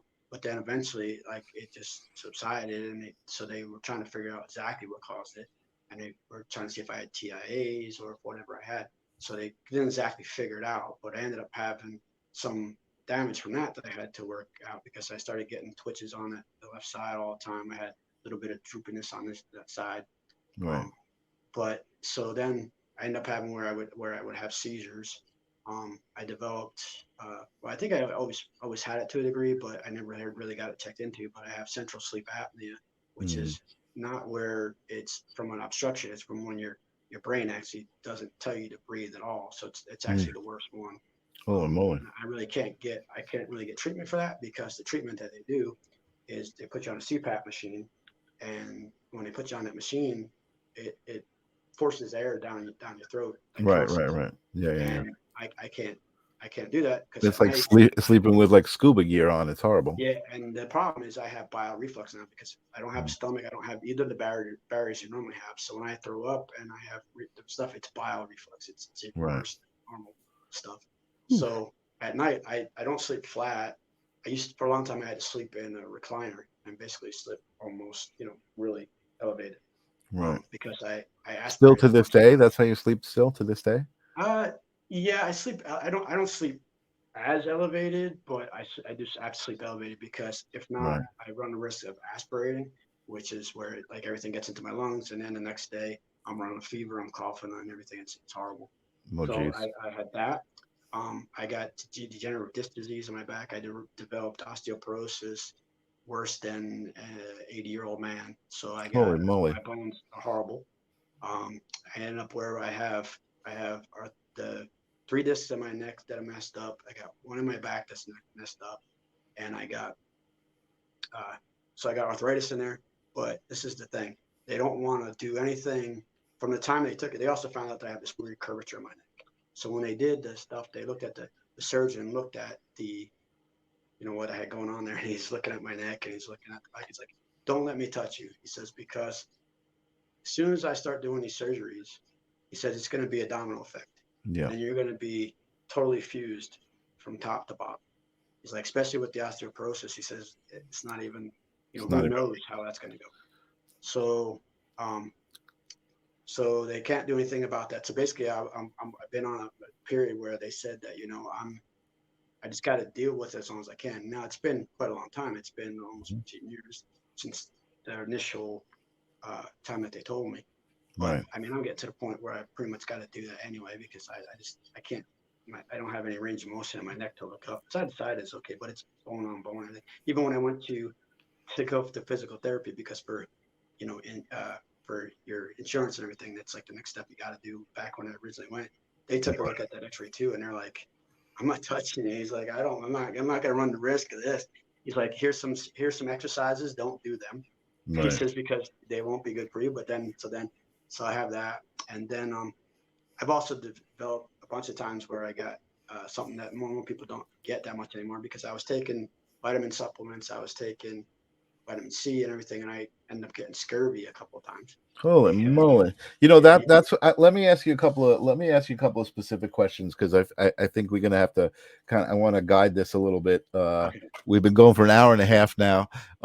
So living with no stomach, right? I mean, as far as like a lay person understands, your stomach is where when you eat food, it gets digested, it gets processed, and then distributed throughout your body. So the first question is how does that process happen when you don't have a stomach? How do you eat? Are you only eating foods that are already kind of semi-processed or well, let's put it this way. My case is strange in this too.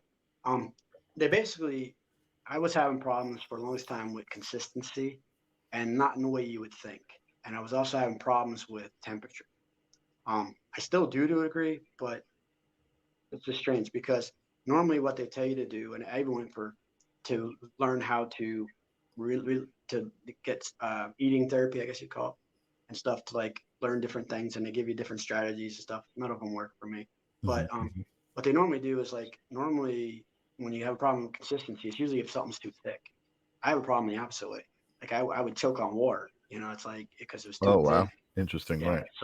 right? And then also, they would tell you for a while, the dumbest thing that was I survived on potato chips because for some reason I could eat potato chips, and a lot of times, not all the time, I mean, a lot of times I was still throwing up, but they would go down and they would stay down long, and I could eat them without them getting stuck up here because I was having two problems. I was having to either get stuck up here or having problems when it would get down a little lower. Okay. Um, so so I, so I lived on that for a while. But what I do now, basically, it's because I had to learn to live with, like, I was nauseous 24/7 all day every day, and I was on basically what they give you for having cancer, which is why can't I think of it? Zofran. Mhm. So I was on Zofran, I was getting that, and it still wasn't even helping. Wow. So I had to, over time, learn to live at that level that, because like right now I'm nauseous, but like normally it would be a problem, but I had to learn to live with it. So it's like I don't I don't notice it unless I think about it, like really think about it. But Mhm. but what I do now is, because I have problems, still have problems. Like if it's basically like I'd say like a 60-40 chance that when I eat that I'm gonna have a problem with, where either it's gonna get stuck here for a while and I just got to deal with it, or I'm gonna end up throwing it up. And then basically I eat, because I was on after my last surgery, I was on the feeding tube, a different one that went into my right into my small intestine, and I Mhm. absolutely hated it. I Mhm. hated it so bad because it just, I don't know, it's just a weird feeling, and it's worse than eating, and I was even more nauseous than if I just ate the normal, even though Oh I was wow. throwing up a lot more. So I Jeez. made a deal with my doctor at that point that as long as I stayed above a certain weight, I wasn't going to go on to that Right. ever again. But when I Right. eat now, I eat very small meals. I eat a lot of times during the day. I haven't found anything that's consistent. Like every time I eat it, it goes great. But I had a problem with soda for the longest time and carbonated stuff, but that's kind of gone away, where I can do okay with it one time and not okay another time.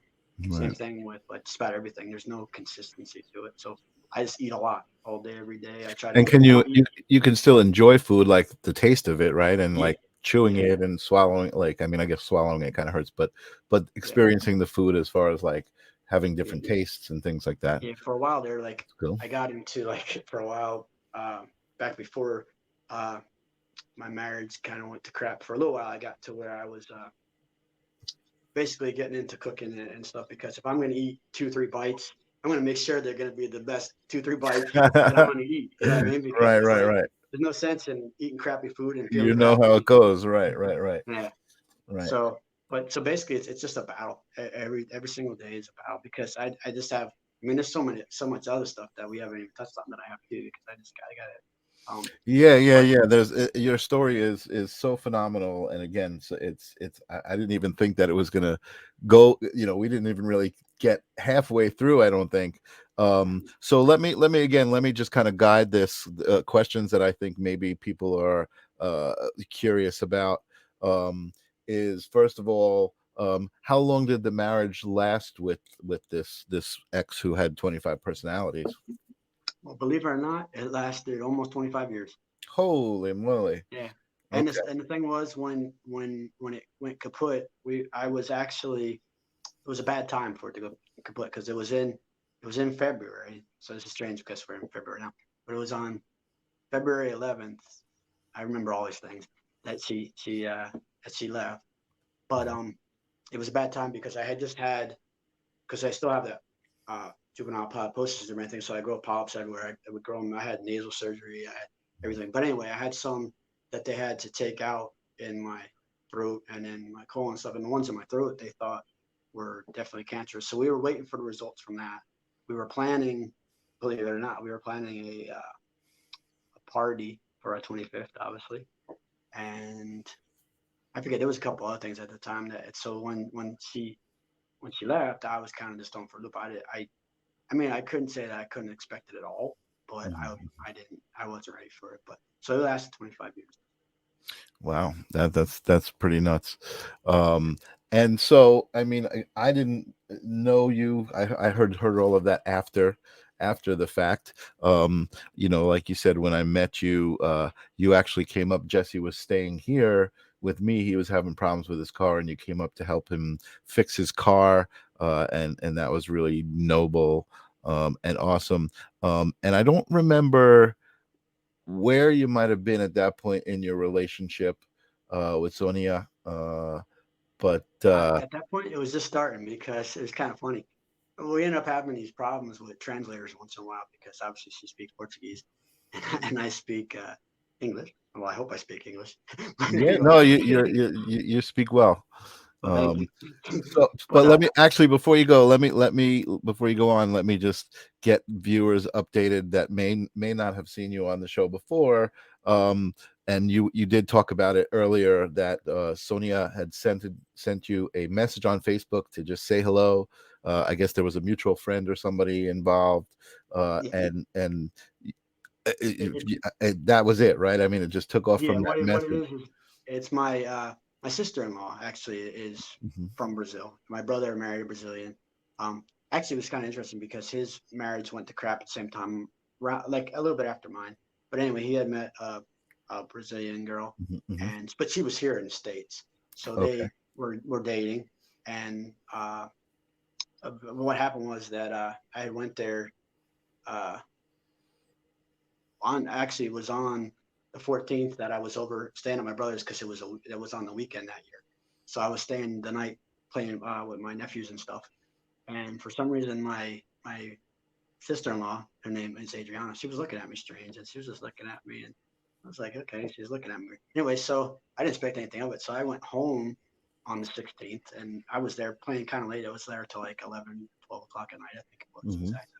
I don't remember exact time, but I'm pretty sure it was like I left there like 11:30 because when I got back home, I got a message and it was a friend request and it was some from Sonia Magalhaes. And I'm like, I already kind of knew who she was slightly, only because I'd seen her picture. Mhm. And what it was, I actually had, because my sister-in-law had, uh, was going through fighting breast cancer. Mm. So in order to show support for her, I shaved my head, which I always had long hair. I had real long hair, everything, and I still had it at the time. And so, but I had shaved it and I had seen when she put up, my sister-in-law put up a video and stuff and whatnot. And Sonia had commented on it and had said that, that was, uh, beautiful video, blah blah blah. Anyway, and I had seen her pitch there, and I was at my best friend I've had for 40 years from Long Island.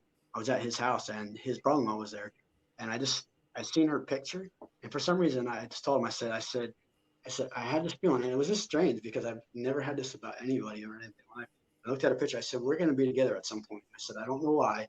I said I get this feeling, and That's awesome. this was in June, so this was a few months before. But anyway, so she had sent me, and I looked at it, but it was like 12 o'clock at night. And I saw the friend request. I'm like, because I've gotten a couple other people through my that had contacted me just to be friends. Right, So right. I didn't really think nothing of it. So I get the friend request, and then I'm like, and I put it down. I'm getting ready to go to bed. I'm getting into because, like I said, I sleep in a recliner, so I'm getting ready to sleep in a recliner. And boom, like that, it was like, hi, and it was Oi. My name's Sunita. And I was like, oh, Oi. And then she's like, I'm a friend of Adriana's. I said, yeah, I've seen your picture. And then it just flew from there. But it was interesting because she had really wanted to talk to me, I guess, because uh, she's a nurse at the hospital. And Mhm. at that point, they were still doing their time frame ahead here. So Mhm. it was actually 3 hours ahead at the time. Like right Mhm. now, I'm 2 hours ahead of you guys, but Right. it was 3 hours ahead at that point. So here she is talking to me, and it's like 3 in the morning, and then she's got to go to work in the morning to go to, at the surgery. Or at that point, she was working in the ICU. So she stayed on long enough. We talked for maybe, I don't know, 20 minutes or something. She says, well, I really got to go to bed, but I hope you want to talk to me tomorrow. So I was like, yeah. So then just from there, it just progressed really quickly. Because Yep. she was married before too. Right. Married and ended badly. And so, and she also has a little bit of, I don't know all of it to the extent, but she almost died too because she had contracted when they were going through, not with the coronavirus now, but before that, there was another time with the one flu that went through and Oh yeah, there swine was flu, a whatever. pandemic. And Well, so she was really bad off on that, and she almost died. She was on ICU for I think it was like 2-3 weeks because, and then she had allergic reaction to certain medications, so she almost died. So, but so we were talking, that first day, and then it progressed really quick. And then she says to me the one day, she says, "Do you do you do you think that anybody can fall in love over the internet? Do you think that's even possible?" And this was pretty early on. I said, "Well, I think it's possible. I think anything is possible." mhm, Um, mhm. I said because it's all about as long as you're being honest. I said you just got if you're not honest, then it's not going to matter. Right. I said, but yeah, she says, well, I don't think it's possible. She says, in my experience, and she says, I don't think it is because she had done a little bit of dating on the internet, and I did some too. I had dealt with this girl in Australia, and I had fallen apart. But anyway, but I said, yeah, and then well, she had asked me what I do, and I said, well, I like to write. I said I do poems, and I'm artist. I do some painting. I do this and that. And she says, well, I would love for you to write me a poem. So I was like, all right. So then a couple days later, I wrote a poem, and then it was funny because she says, I think you might have made me fall in love with that poem. She says, but I don't know if you can definitely do it. I said, well, I said, give me 2 hours. I said, I'll help you fall in love with me. It's just, I was, Mm, being my confident, cocky self. that's So awesome. she's like, I don't think you can do it. And then after 2 hours, she says, I think you did it. Is what she says. She says, I think you did Oh, it. that's awesome. So, I don't know if that's one of the ones that you sent for me, but well, that's awesome, man. I was gonna send that exact one, but I have it in Portuguese, and I Uh, actually I actually was gonna do something really awesome. I had put together this thing with a bunch of poems, and I have a song that I had wrote for her with a friend that I met down here. I was uh, gonna have the poems with that and a couple other things all go together. But yesterday was a show from heck because I had the video uh, all edited out, and we actually had these storms. I was worried that it was gonna affect today, but luckily oh it did not. wow.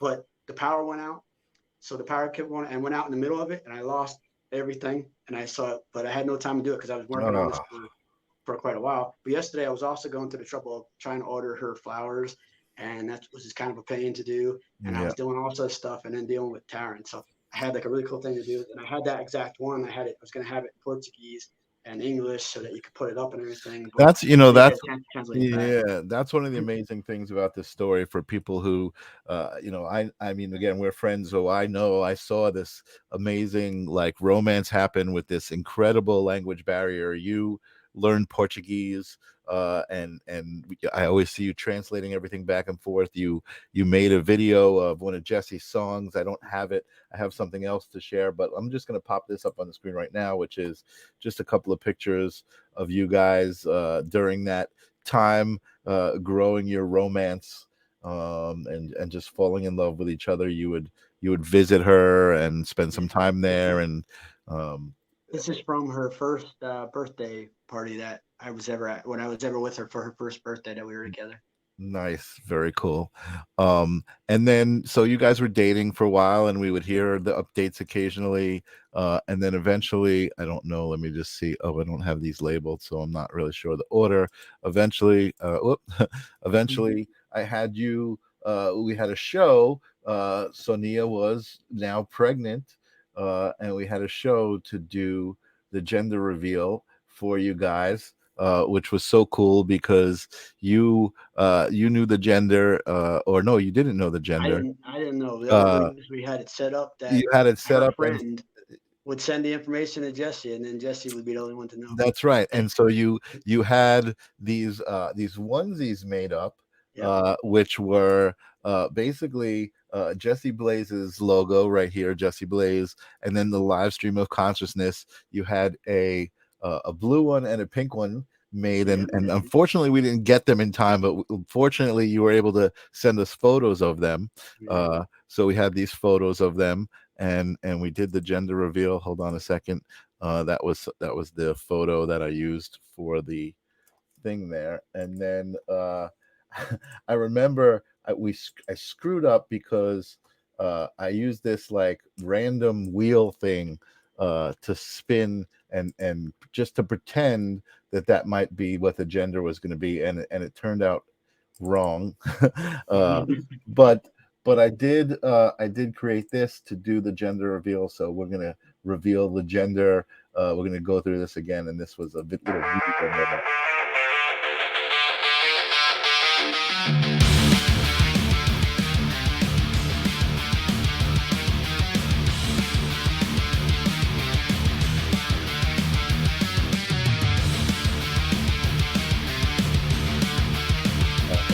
Yeah, nice.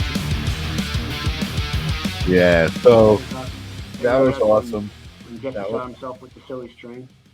But and just I give you a cool piece of information that you weren't aware of at that time. Um, I was in the background, like watching that, and my cell phone for some reason. You said you had asked us if we wanted to use that metal music or that you had a different one. You said, and I yeah, said that Shania wants to use the the metal. metal one. Yeah, And what happened was right when you started doing the countdown, my phone like it messed up a little bit. And I was like, I'm trying to listen. And all of a sudden, so if you watch the original one, when you get to say the reveal at first, I kind of pause and I'm like, I'm trying to figure out what was just said. And then I realized, oh, it's a boy. And I'm like, yeah. So I didn't hear the reveal exactly at that moment. I had to catch up because Sania had her volume off and you see her going nuts. But I didn't know at first. I'm like, wait, what did he say? That's so awesome. And that was just such a cool experience for us, I think. We were excited. So yeah, Jesse had blue and pink silly string, I think, and Yeah. he sprayed himself with the blue to do the reveal. So that was just a lot of fun. And from that, uh Taryn was born. I didn't know how you felt. I mean, I know you share No, some pictures, but no problem. Yeah, I didn't I'm want more to than grab happy them to. and show them and stuff. Yeah. But your baby boy was born, and again, this is, to me, this is such a victorious story from what we were talking about all night long. I think we actually lost a couple of viewers because they were just like so upset about all of the medical stuff that was happening to you. But after all of that stuff, to really truly find love, and again, I think more so is who you are, the testament to your energy and your positivity. You've always been such an amazingly positive person, never complaining about all of the hardship that you've been through. Even the way you discuss your ex, I can hear there's love there. You know what I mean? There's like, hey, this person was important to me, and it's unfortunate that that's where they were at, but there's this acceptance, there's this authentic, unconditional love that you exhibit. So kudos to you for that, and I think that's why we're friends, and that's why you like the live stream of consciousness. Hopefully that's Absolutely. something that you see in the show, a little bit of a reflection of that. um I I don't even really know where to go with you, Tim, because I feel like I want to give you so much more time. But it's 10:48 over here. And I feel like maybe we should have you back.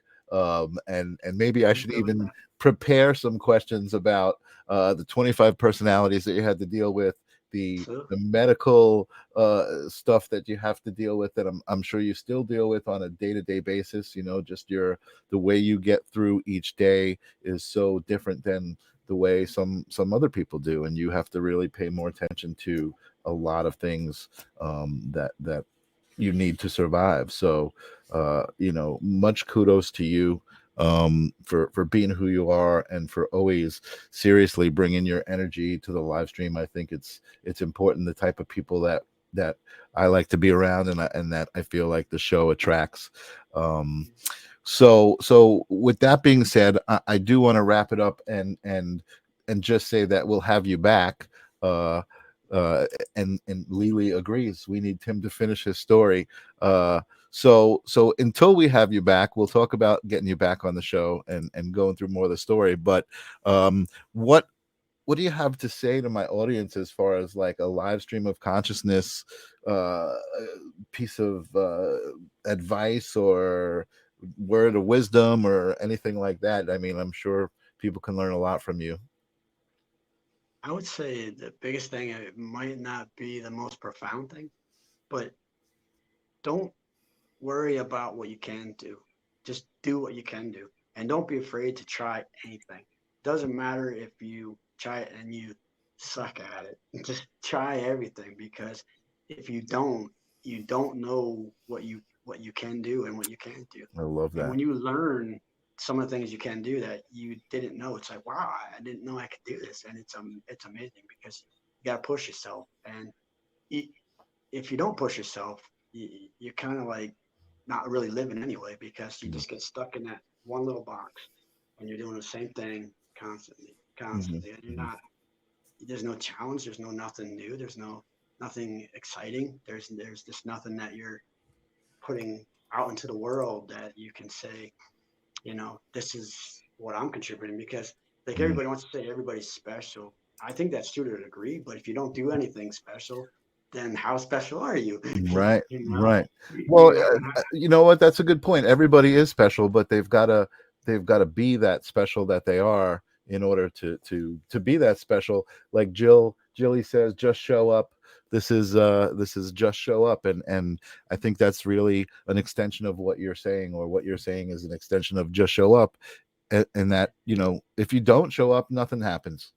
You know what I Yep, mean? But if you exactly. do show up, not only are you bringing yourself to that situation, but then the magic will happen. And that's also, you know, a philosophy that I feel like I wish people would think about. And that is, when you go into a situation, no matter what that situation is, go with the attitude of, what can I bring with me into this situation, not what am I going to get out of this situation.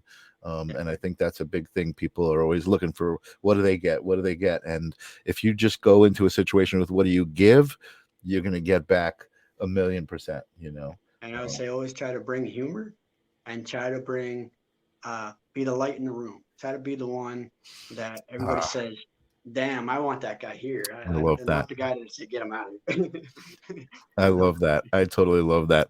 Well, thanks for being the guy in the room today and bringing your light. Like I said, I do appreciate it. I'm gonna just sign off with you here, but hang on in the green room, and we'll talk. And I'm gonna Anytime. say, yeah. I know we went a real long time, but any chance we could share at least one or two poems? Oh, you know what? Yeah, I'm so sorry. I That's have okay. them here. You know what? I just, I didn't want to They're lose short. every, They're I not didn't want to long. lose everybody. But is there a particular one, or two, that you want me to bring up? I see some of the titles here. So uh, yeah, I like sun bleached. all right, that's the one I'm looking at right now. Hold on a second. Sun bleached memories. Oh, where did it go? Comet of our love. It's a good Uh, one too. oh wait, I just had it. Hold on. Yeah, these are all great. These all are great. I was reading through them before, and they, and maybe we could even do a bunch of them, because they are pretty short. I'm gonna have you read them, if you can. So there we go. Okay. Sun-bleached memories fight with moon-faded dreams, causing a contorted illusion as the mind tries to untwist reality. Don't pull on the threads of fate or you'll unravel time, searching the vast universe for answers, but the truths lie deep in the chaotic recesses of your Mm, mind. nice, nice. Love that. Um, Here we go. Let's go with another one. There are millions of stars in a universe so vast, shining brightly nightly, but forever they can't last. They're the ghosts of the Stygian black night sky, cursed every night to twinkle long after they die, already burnt out, they're fading glossy snapshots of the past. Yeah, beautiful. So when you're writing your poetry, I mean, these things are just kind of coming out. I mean, it's. I mean, I know. On these specific ones, I took them from my Twitter, and what they would do is they would give us a prompt word, Mm, and I like the idea that they would give me a word and then give me a limit that I have to get my point across, and hit it hard quickly like mm, that, because mhm, sometimes you can get stuck in doing something a bit longer and it doesn't have the same impact. So I love the mhm, challenge of mhm. All right, let's go through a couple more of these. Uh, kissing as we ride the comet of our love.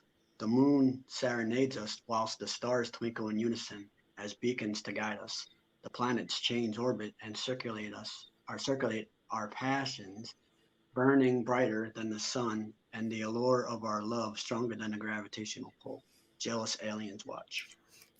I love that little ending. Uh, and here's another nice one. I love this. Our brief affair is my idyllic affliction. With elation, I remember when we danced forever in a day, kissed infinitely in a night, and embraced eternally in a dream. Every night, I watched those fading 35 millimeter memories from a balcony seat in the theater of my mind. Awesome, awesome. So again, I build you as a musician, an artist, a poet, and here's some of your poetry. Is there? I don't remember if we've discussed it. Is do you have a website where people can see this stuff, or just is it your Twitter?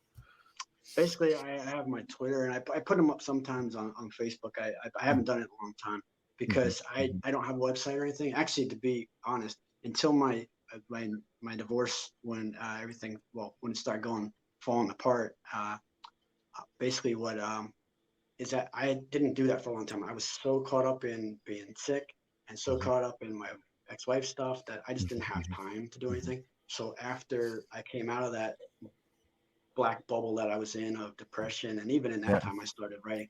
But I started on Twitter. I actually didn't have a cell phone up until that point, until my wife had one. I didn't need one, so Mm, I got mm, it was crazy. So but that's a point where I started doing everything. So mhm, up at mhm. this point, I don't, other than that little bit that I had on Twitter, I don't have a lot yet, but I So have plans.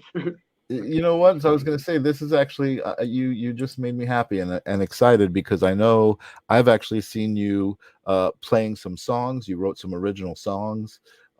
So to know that this is not something that you've been trying to do for years, but something kind of new as you're coming out and coming into your authentic self, that makes me really happy because I feel like we're going to get to see a lot more of this, and Oh that yeah, gives us another reason to have you back and maybe showcase absolutely, some music and work with you on that stuff. So uh, absolutely. that's awesome, man. I'm excited. Well, kudos to you, like I said, for just being such a warrior in life and being rewarded for that fight, you know, with the love and the family that you're surrounded with now, and the family here at the live stream of consciousness. We love having you here and love you being a part of this.